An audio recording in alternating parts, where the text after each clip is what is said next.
Hi, it's Megan. I am going to be going through all 12 of the Makeup Geek Duochrome eyeshadows in this video. I was originally going to break it up, but I decided just to do it in one video because I thought it was less confusing, but it's going to be longer. I normally don't wear my hair up in a messy little thing for a video, but you know what? It's been one of those kind of days and I just haven't been getting to the videos as fast as I'd like, so I figured just gonna go for it. So these are $6 each. Makeup Geek released them, I'm gonna say 2 or 3 weeks ago.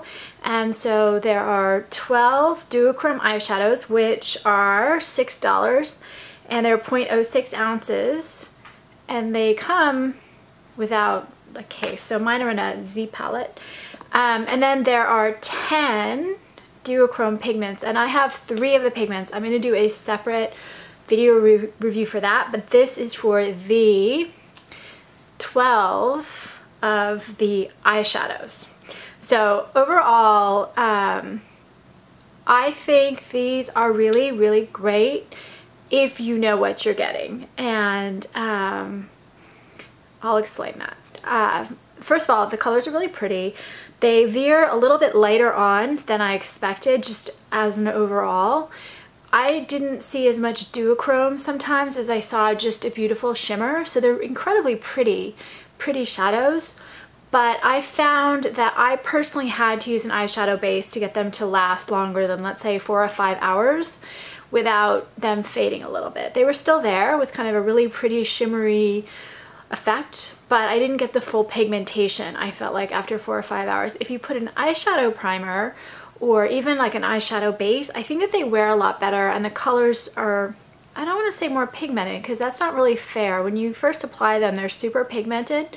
It's a better look, and part of that is you're working with pigments here, so they're just a little bit, or not pigments, but duochromes, they're just a little bit more complex. And I felt like the pigments had more of a duochrome effect than the eyeshadows did.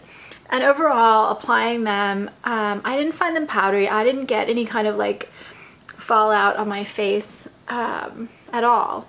And they blended really well. They just went on kind of lighter. So if you like that, then it's great. But I just figured I would let you know. And some of them do have more of a duochrome effect than others. So like I have 2 shades on right now, and you can see applying them, they apply beautifully. They just don't apply that dark. And I have them over a base right now. Okay, so let's go through them. I have them in a Z palette, and then I've got 2 MAC shadows up there, so just ignore those. So I have these kind of in my grouping based on how I wear them, because I liked the shades together and I mixed them all together. So the first one I have is I'm Peachless. And this one is described as a buff base with peachy pink reflects. And these are all on the Makeup Geek website. So here it is. And then if we apply it, you can see it's super light. It may not even show up that well on video. I have the outdoor swatches, which are always better than the video, but let's look at my finger again. So that's what it looks like. It's almost my skin color, quite frankly, with just like a lot more sheen. So this to me is kind of like a lighter, light to medium, and I can see pink and peach both, with a kind of a gold shimmer that goes a little bit lighter, so more white, to a little bit darker, more peach. But we're talking very subtle differences here. This is a really pretty shade on the inner corner of your eyes, used as a highlighter, or I actually like shades like this just on my eyes when I don't want like a really big makeup look. I like the mix of this one with kind of that pink peach gold thing, which is a kind of a soft spot of mine, and you can almost see a little bit of white in it as well. Just it's the kind of shade I really like, and it works on most eye colors. Then Mai Tai. So this is described as an apricot base with orchid reflex. And here, this one is a really, God, look at that. It's just, if you like light colors, these are gorgeous. Just zoom over a base. This one, God, how do I even describe that? It's like just this glowing pink peach look. And I don't see this one so much as a duochrome. Frankly, I don't see the lavender-ish. I don't see it. I don't see it. It definitely looks pink, it definitely looks orange, it does not look lavender. Number 3 is Steampunk.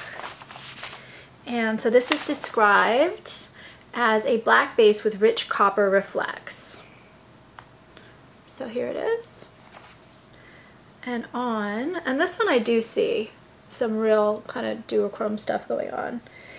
I see the black base, and to me it kind of goes from a black, I can see blue along the edges, and then kind of like a reddish copper in it. It's one of the darker shades in the whole collection. The next one I have is Voltage. So this one is described by Makeup Geek as a vanilla base with champagne yellow reflects. Again, this is going to be one that's going to show up better on my finger than on my, oh no, maybe not. And so this one has kind of a yellow, white, gold, and it's, again, like most of them, metallic. And it goes kind of yellow, white, silvery. It's kind of warm toned, which is nice. It's pretty. It's definitely got that yellow thing going on. Yellow, hint of gold, but not gold, more yellow. Like all of them, you're seeing they're swatching really beautifully. These are just like one quick swipe, and they're going on really nicely. The next one is Ritzy, and it's right here. And this one is described as a warm red-brown base with green and gold reflects. And so this, I definitely see the reddish brown. You can kind of see the red. This one shows a lot more kind of duochrome than a lot of the others. And I kind of feel like that description is really accurate. Right, you can see the red, you can see the green, you can see the brown, you can see the gold. It all works there. Sorry if I sound a little muddled. It's just going through so many of them. It's hard, but okay. The next one is Typhoon.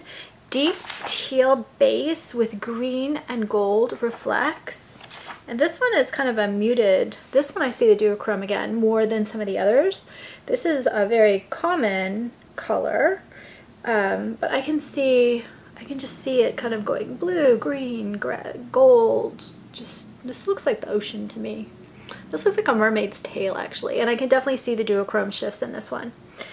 The next one is one of the ones I have on my eyes. So this would be Phantom. I like shades like this. So this one is a white base with violet purple reflects, and this one is definitely very cool in undertone. It's got that glow. I see pink, purple, white, depending on how you shift. I kind of see a little shift between pink and purple, but it's a very subtle shade. So I have it right under my eyebrows, and then I have it in the inner corner. And it almost seems to glow as opposed to being more of a duochrome, in my opinion. Then number 8 is Blacklight. Electric purple base with icy blue reflects. So this is kind of oddly warm toned for a lavender. And you can see kind of a blue, pink. And I'm going to put these next to each other so you can compare them because I washed off the other one. So you can see the first one's a little bit more pink and lighter. This one's got definitely a little bit more blue, but you can still see a little bit of pink in it as it shifts. It has more of a sheen. These two both, I think, have more of a sheen than a duochrome effect. And this one I have on my lid, so it goes on very light. And this is over an eyeshadow primer. This is not just kind of applied straight. Then we have the next one, Rockstar. Pale silver with purple iridescence. Doesn't that sound cool? So this one is a lighter beige, and I don't see the purple. It has, you see it right there? I like the name. This definitely looks like a Phantom kind of thing, but I see this one's kind of warmer toned. I see blues, I see peaches. I'm not seeing purple, even as I look now. But it's kind of a cool shade. Definitely on the lighter. Again, these really applied lighter than I expected. I was kind of surprised at how consistently light they were. Karma, gold base with yellow-green reflects. This is a very bright yellow. You can see a real sheen. This one looks really metallic on. And I don't see green. I just see yellow, maybe orange, but I don't see green. I don't know, maybe it's got a greenish undertone to the yellow, but it's definitely not a duochrome green. The next one is Secret Garden, and this one is described as deep espresso base with bright teal reflects. And here you can see that one didn't apply evenly just because my arm's wet. I feel bad. It's not the fault of the eyeshadow. It's the fault of my arm's wet from the makeup remover. So you can see there, you can see kind of pinks, reds, greens, purple, but a little bit of color shifting, but again, not so much, a little. But you can definitely see the undertones to it. And then the last one is Havoc. And this is described as a warm red-brown base with teal reflects. And this one, let me compare that one next to the other one before. So you can see, this is the one before, and you can see more duochrome in this last one, Havoc. And I thought this was a coppery brown. You can definitely see kind of a teal shimmer to it. And this one I think is a duochrome. So they're soft, they're blendable, they apply beautifully. But I think they're a little bit not what I expected. I still like them, they're just not exactly what I expected. If you have these, if you have thoughts, suggestions, comments, if you want to say, gosh, don't ever do a video again with your hair up like that because it's just awful, please feel free to do it. And also subscribe on YouTube because that helps me a lot. And if you want a Z palette, that's the best way, I think, to store them and use them. And then I just kind of shuffled them around the way that I thought they belonged together. Anyway, thanks for watching. I'm gonna end the video now. Bye.